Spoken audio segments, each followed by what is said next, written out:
દિલ્હી ખાતે યોજાનાર ભારત બિલ્ડકોન 2027ના રાષ્ટ્રીય અભિયાનનો રાજકોટ ખાતેથી પ્રારંભ કરાયો. વન નેશન વન એક્સપો સાથે ભારતીય બિલ્ડિંગ મટીરિયલ્સ ઉદ્યોગને ગ્લોબલ પ્લેટફોર્મ મળશે. ભારતના બિલ્ડિંગ મટીરિયલ્સ, કન્સ્ટ્રક્શન, મેન્યુફેક્ચરિંગ અને એલાઇડ ઇન્ડસ્ટ્રીઝના સમગ્ર ઇકોસિસ્ટમને એક જ રાષ્ટ્રીય અને વૈશ્વિક પ્લેટફોર્મ પર લાવવાના ઉદ્દેશ સાથે ભારત બિલ્ડકોન 2027ના રાષ્ટ્રીય અભિયાનની શરૂઆત રાજકોટથી કરવામાં આવી. વન નેશન વન એક્સપોથી થીમ સાથે યોજાનાર આ એક્સપો દેશના manufacturers, retailers, wholesalers, distributors, builders, architects, contracts, project developers, સરકારી સંસ્થાઓ અને આંતરરાષ્ટ્રીય ખરીદદારોને એક જ બિઝનેસ પ્લેટફોર્મ પર જોડવાનો પ્રયાસ કરશે. ભારત બિલ્ડકોન 2027 એક્સપોનું આયોજન 3 થી 6 જૂન 2027 દરમિયાન યશોભૂમિ કન્વેન્શન સેન્ટર, નવી દિલ્હી ખાતે કરવામાં આવશે. આ પ્રસંગે જીતેન્દ્રભાઈ કથિરિયા, ડિરેક્ટર ભારત બિલ્ડકોન, મનીષભાઈ પટેલ, પ્રમુખ રાજકોટ હાર્ડવેર મેન્યુફેક્ચરિંગ એસોસિએશનના ઉપપ્રમુખ Jignesh Vidiya, secretary Bhaskar Ramolia, treasurer Dilip Ruparelia, joint ઉપપ્રમુખ Jaydeep Pipalia, joint secretary Vipul Chhayani, adviser Somesh Malik, Narendra Sanghat, કેપેક્લિસના વેસ્ટર્ન રિજન કમિટીના સભ્ય, બોર્ડ ઓફ ટ્રેડના સભ્ય તથા વિશાલ આચાર્ય સહિત ઉદ્યોગના પ્રતિનિધિઓ અને પત્રકારો ઉપસ્થિત રહ્યા હતા.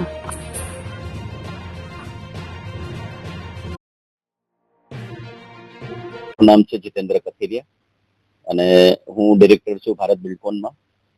ભારત બિલ્ડકોન જે એક્ઝિબિશન થવા જઈ રહ્યું છે જે 3 થી 6 જૂન 2027 દિલ્હીમાં યશોભૂમિ ખાતે આ એક્ઝિબિશન થશે. એમાં જેમ મેઇન અમારે જે સપોર્ટિંગ પાર્ટનર છે કેપેક્સિલ અને ministry of commerce and industries. હવે જે એક્ઝિબિશનની ખાસિયતની વાત કરીએ તો અમે આને ખાલી એક્ઝિબિશન તરીકે નથી જોઈ રહ્યા.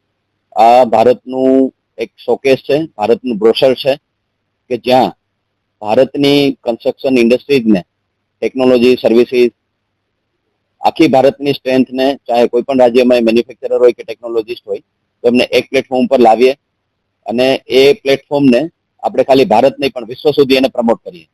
તો જે કેસ સ્ટડી છે ચાઇનાની કેન્ટોન ફેરની, તો જે પ્લેટફોર્મ એમને બનાવ્યું છે જેના હિસાબે ચાઇનાની ઇન્ડસ્ટ્રીને ઘણો બધો લાભ થયો. તો એમની ઉપર જ્યારે વિકસિત ભારત 2047નું વિઝન છે તો એ વિઝન સાથે અલાઇન થઈને બિલ્ડિંગ કન્સ્ટ્રક્શન મટીરિયલ અને ઇન્ડસ્ટ્રીઝને, કન્સ્ટ્રક્શન ઇન્ડસ્ટ્રીઝને વૈશ્વિક બજારો સુધી કેવી રીતે પહોંચાડવી, એમાં મેઇન 3 પિલર છે. એક તો ડોમેસ્ટિક માર્કેટ, કે આપણે ભારતની અંદર જ્યારે ઇન્ફ્રાસ્ટ્રક્ચર ડેવલપમેન્ટ થાય છે તો ભારત એક બહુ મોટું કન્ઝ્યુમર માર્કેટ છે, તો વિધિન ઇન્ડિયા આપણે આપણા બિઝનેસને કેવી રીતે ગ્રો કરી શકીએ. તો ભારતની આખી ચેનલને અમે ત્યાં ઇન્વાઇટ કરીએ છીએ, ડીલર, ડિસ્ટ્રીબ્યુટર, આર્કિટેક્ટ અને ડેવલપર્સ. એવી જ રીતે ગવર્મેન્ટ છે, તો ગવર્મેન્ટની અંદર પણ ઘણા બધા ડેવલપમેન્ટ થઈ રહ્યા છે. તો ગવર્મેન્ટની અંદર પણ જો કંપનીને સપ્લાય કરવી હોય તો કયા ડિપાર્ટમેન્ટ લાગે, કયા ડિવિઝન્સ હોય, તો એમના પણ પોલિસી મેકર્સ, ડિસિઝન મેકર્સને અમે એક્ઝિબિશનમાં બોલાવીએ છીએ કે જ્યાંથી એક સંવાદ થાય અને ઇન્ડસ્ટ્રીને એક એક્સેસ મળે. અને ત્રીજો જે પાર્ટ છે મેઇન અગત્યનો, જે છે એક્સપોર્ટ. તો એક્સપોર્ટની અંદર પણ અમે 2, 5, 10 કન્ટ્રીઝ નહીં પણ 170 કન્ટ્રીઝની અંદર ભારત બિલ્ડકોનને પ્રચાર કરી, એમનું પ્રમોશન કરી અને વૈશ્વિક જે ઓપોર્ચ્યુનિટીઝ છે તો એમના બાયરોને ભારત બિલ્ડકોનમાં ઇન્વાઇટ કરી અને ભારતનું એક્સપોર્ટ વધારે કેવી રીતે કરી શકાય એના માટેના પ્રયાસો છે. તો ઓવરઓલ એક લાઇનમાં વાત કરું તો વન નેશન વન એક્સપો, જે કે ભારતની બ્રાન્ડને વિશ્વ સુધી પહોંચાડવા માટે હેલ્પ કરે, અને બ્રાન્ડ ભારતને આપણે વિશ્વ સુધી જો પહોંચાડશું તો એનો જે વિશ્વાસ છે એના હિસાબે ઇન્ડસ્ટ્રીઝને જે ફાયદો થશે એના માટે અમારા પ્રયાસ છે કે ભારતને એક ભારત બનાવવા માટે અને ઇન્ડસ્ટ્રીઝને એક પ્લેટફોર્મ લઈ આવવા માટેનું અમારું આ વિઝન છે. નમસ્કાર, મારું નામ મનીષ પટેલ છે અને હું રાજકોટ હાર્ડવેર મેન્યુફેક્ચરિંગ એસોસિએશનમાં પ્રેસિડેન્ટ છું. Rajkot hardware association Bharat Buildcon સાથે પહેલા એડિશનથી જોડાયેલું છે. પહેલા એડિશનમાં ઓલમોસ્ટ અમારા 30 મેમ્બરે પાર્ટિસિપેટ કર્યું હતું અને બીજા એડિશનમાં 40 કરતાં વધારે, અને આ વર્ષે બી એના કરતાં વધારે પાર્ટિસિપેટ કરવા જઈ રહ્યા છીએ.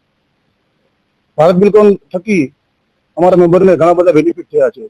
મેમ્બર ફીડબેકમાં લાસ્ટ યરમાં ઘણા બધા મેમ્બરોને ફોરેન બાયર સાથે ઇન્ટરેક્શન થયા છે અને બિઝનેસમાં કન્વર્ટ થાય એવા ઘણા બધા ચાન્સીસ સામે આવ્યા છે. તો આ પ્લેટફોર્મ ઉપર જેમ જીતેન્દ્રભાઈ વાત કરી એમ કે architect, interior, dealer, distributor, builder, આ બધા જ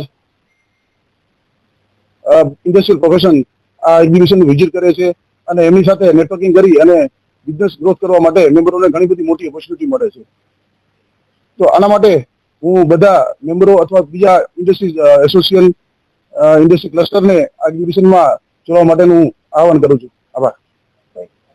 Narendra Sanghat, western regional committee member, કેપેક્સિલ.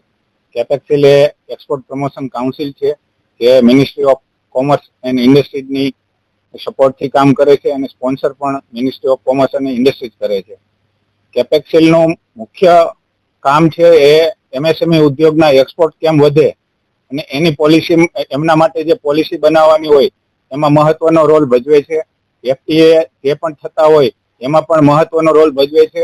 તેમજ એમએસએમઈ ને જે કંઈ એક્સપોર્ટ માટેના પ્રશ્ન આવતા હોય એના સોલ્યુશન માટે કેપેક્સિલ કામ કરે છે. એન્ટી ડમ્પિંગ ડ્યુટીના પ્રશ્ન માટે પણ કેપેક્સિલ મહત્વનો ભાગ ભજવે છે. કેપેક્સિલનું એક્સપોર્ટનું કામ હોય અને ઇન્ડસ્ટ્રીના ગ્રોથ માટેનું કામ હોય એ જ વિઝન ભારત બિલ્ડકોનનું હોય. અમે ભારત બિલ્ડકોન સાથે લોંગ ટર્મનું એગ્રીમેન્ટ કરેલું છે અને આ ઇવેન્ટને અમે સપોર્ટ કરીએ છીએ. બિલ્ડિંગ મટીરિયલમાં અને બાંધકામ ક્ષેત્રે બિલ્ડિંગ મટીરિયલનો 9% જેવો જીડીપીમાં રોલ હોય ત્યારે આ સેક્ટરને બહુ મહત્વનું પ્લેટફોર્મ ભારત બિલ્ડકોન આપી રહ્યું છે. ધન્યવાદ.